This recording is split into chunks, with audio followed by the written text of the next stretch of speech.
Welcome to my channel Entertainment TV. Chandan Nagar में पिंकी नाम की एक लड़की रहती थी। उसकी कार दुर्घटना में दोनों आंखों की रोशनी चली गई थी। वह अपने माँ और अपने छोटे भाई राहुल के साथ रहती थी। पहले पिंकी एक अच्छी नौकरी करती थी और अपने परिवार को पालती थी, पर अब वह अपने भाई पर आश्रित हो गई। राहुल, क्या मेरे लायक कोई नौकरी मिलेगी तो मुझे जरूर बताना। आखिर कब तक ऐसे घर पर ही मैं बोझ बनकर बैठी रहूंगी। अरे अंधी लड़की को कौन नौकरी देगा? तुम तो खुद के ही काम ठीक से नहीं कर पाती हो। बेटा राहुल, ऐसे मत कहो। पिंकी पढ़ी लिखी है और उसके पास एक्सपीरियंस भी है। अरे माँ, ठीक ही तो कह रहा हूँ। क्या गलत कहा मैंने? इसे बुरा लगता है तो लगने दो, इसे कोई नौकरी नहीं मिलेगी। कहकर राहुल वहां से चला जाता है।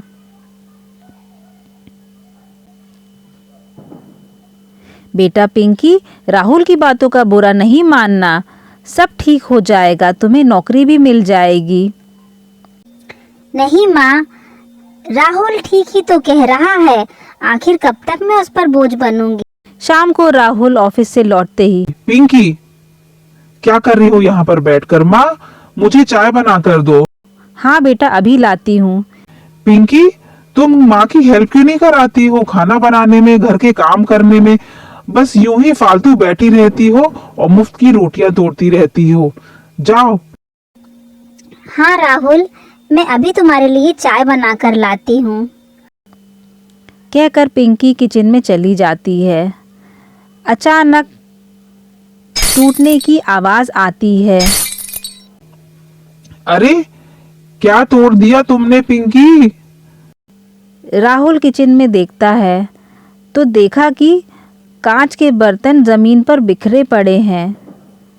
अरे, ये सब क्या तुमने सारे बर्तन तोड़ दिए हो? ये बर्तन क्या फ्री में आए हैं? तुम्हें कोई भी काम ठीक से नहीं करना आता है, बस नुकसान पे नुकसान कराती रहती हो। एक तो मुफ्त का बैठ के खाती हो, ऊपर से नुकसान भी करती हो। माँ, बेटा पिंकी को ऐसे मत कहो, उसकी कोई गलती नहीं है। माँ, तुमने पिंकी को बहुत सर चढ़ा के रखा है। अपने भाई की जली कटी बातें सुनकर पिंकी बहुत उदास हो जाती है। रात को पिंकी सोचने लगती है कि आखिर कौन सा काम है जो मैं अब कर सकती हूँ। हाँ, क्यों ना मैं अपने पुराने ऑफिस में फ़ोन करके अपने सर से बात करूँ। कल ही सुबह अपने सर को फ़ोन लगाती हूँ। अगले दिन सुबह, माँ, इस महारानी से अब कोई काम मत कराना, वरना ये फिर से कोई ना कोई नुकसान जरूर कर देगी। राहुल, तुम चिंता मत करो, मैं जल्द ही कुछ न कुछ नौकरी ढूंढ लूंगी। हाँ हाँ, जैसे मिल ही गई तुम्हें नौकरी, तुम तो बस घर पर ही बैठो। कहकर राहुल चला जाता है गुस्सा करके। माँ, मैंने सोचा है कि क्यों ना मैं अपने पुराने ऑफिस में फोन करके कोई काम मांगू। हाँ हाँ पिंकी, देखो, फ़ोन लगाकर देखो। कह पिंकी अपने पुराने ऑफिस में फ़ोन करती है। हेलो हेलो सर, मैं पिंकी बोल रही हूँ। आप कैसे हैं? हाँ पिंकी, बोलो क्या बात है? इतने दिनों बाद कैसे फ़ोन किया? सर, आप तो जानते ही हैं मेरी हालत। मेरी आंखों की रोशनी चले जाने के कारण अब मैं अपने परिवार पर बोझ बन गई हूँ। हाँ पिंकी, मैं जानता हूँ। मैं तुम्हारी मदद तो करना चाहता हूँ, पर नहीं कर पा रहा हूँ। तुम तो जानती हो कि हमारा सारा काम ऑनलाइन है, जो तुम नहीं कर पाओगी। और अभी कोई पोस्ट भी खाली नहीं है। जैसे ही कोई पोस्ट खाली होगी मैं तुम्हें ज़रूर बताऊंगा। ठीक है सर, जब भी वो कोई पोस्ट खाली होगी तो आप मुझे जरूर बताना। ठीक है पिंकी, ठीक है। बेटा, कोई बात बनी क्या? नहीं माँ, अभी वहाँ कोई पोस्ट खाली नहीं है। पिंकी, तुम चिंता मत करो, सब अच्छा हो जाएगा। राहुल लौटता है शाम को। क्यों पिंकी, मिल गई तुम्हें नौकरी? नहीं राहुल, अभी वहाँ कोई पोस्ट खाली नहीं है। हाँ हाँ, मिल गई तुम्हें नौकरी। देखो माँ, मैं बता दे रहा हूँ कि इस पिंकी को मैं ज्यादा दिन बर्दाश्त नहीं करूंगा। अब मैं इसका बोझ नहीं ढो सकता हूँ। इससे कह दो कि ये खुद कमाए खुद खाए। बहुत हो गया, अब मैं इस पिंकी को बर्दाश्त नहीं कर सकता हूँ। कुछ ना कुछ तो करना ही होगा। आखिर कब तक इसे ढोता रहूंगा। कल सुबह ही कुछ अगले दिन सुबह पिंकी, तुम चिंता मत करना, मैं तुम्हारे लिए जरूर कोई ना कोई नौकरी ढूंढ निकालूंगा। और मेरी बातों का बुरा मत मानना। नहीं राहुल, मुझे तुम्हारी किसी बातों का बुरा नहीं लगता है। मैं जानती हूँ तुम हमारे लिए बहुत कुछ कर रहे हो। तुम जो कहोगे, जैसी नौकरी कहोगे, मैं करने को तैयार। शाम को राहुल खुशी खुशी घर लौटता है। पिंकी, मैंने तुम्हारे लिए नौकरी ढूंढ लिया है। तुम वहाँ आराम से नौकरी कर सकती हो। वहाँ तुम्हें नौकरी के साथ साथ रहना और खाना दोनों मिलेगा।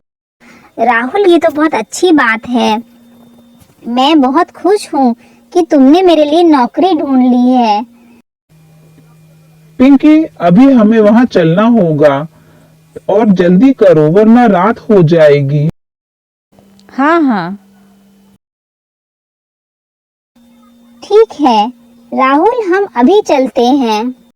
दोनों साथ में निकल पड़ते हैं।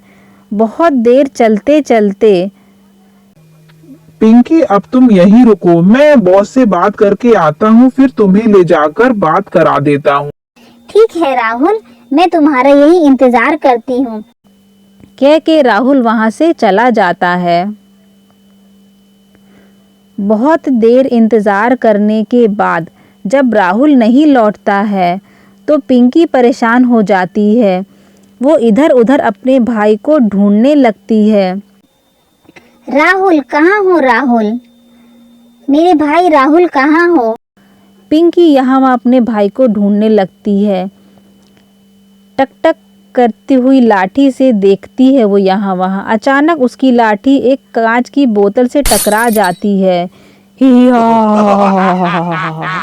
बोतल टूटते ही बोतल में से एक जिन बाहर निकलता है और पिंकी से कहने लगता है, मैं कई वर्षों से इस बोतल में बंद था और तुमने मुझे इससे छुटकारा दिला दिया है। बताओ मैं तुम्हारी क्या मदद कर सकता हूँ? अरे अंधी लड़की की कोई क्या मदद करेगा। मैं तो बस अपने भाई को यहाँ ढूंढ रही हूँ। एक अंधी लड़की को क्या चाहिए? हाँ, मैं जानता हूँ तुमने मेरी मदद करी है। अब मैं भी तुम्हारी मदद करना चाहता हूँ। बताओ मैं क्या कर सकता हूँ तुम्हारे लिए?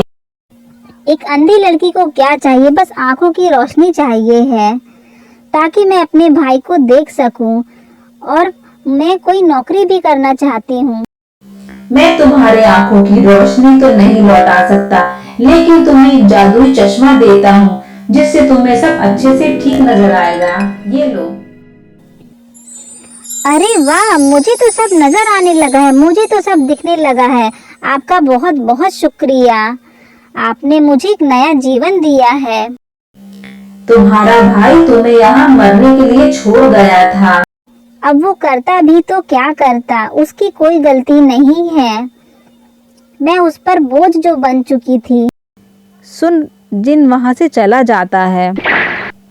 पिंकी भी अपने घर लौट जाती है। राहुल पिंकी को देखते ही चौंक जाता है। अरे पिंकी, तुम कहाँ चली गई थी? बहानेबाज कहीं की, कहाँ गायब हो गई थी? राहुल, मैं रास्ता भटक गई थी। राहुल आश्चर्यचकित हो जाता है, पिंकी आखिर घर कैसे लौटी? माँ, मैं अपने लिए खुद ही नौकरी ढूंढ लूंगी। सर नमस्ते। अरे पिंकी, कैसे आना हुआ? सर, मुझे अब सब दिखाई देने लगा है। मैं अपना पुराना काम शुरू करना चाहती हूँ। क्या मुझे नौकरी मिल सकती है यहाँ? हाँ हाँ ठीक है पिंकी, तुम कल से ही आ जाना। तुम अपना पुराना काम शुरू कर सकती हो। ठीक है सर, मैं कल जरूर आ जाऊंगी। पिंकी घर लौटती है। पिंकी ऑफिस के लिए निकलने लगती है। अरे पिंकी, तुम्हें तो दिखता भी नहीं। हाँ, मुझे दिखता नहीं, लेकिन तुम चिंता मत करो। अरे कोई तो बात है, ये कल जंगल से भी लौट आई थी और आज सुबह ये नौकरी के लिए जा रही। इसका चश्मा भी बदला हुआ है। जरूर कोई ना कोई बात है जो ये मुझसे छुपा रही है। पता करना होगा।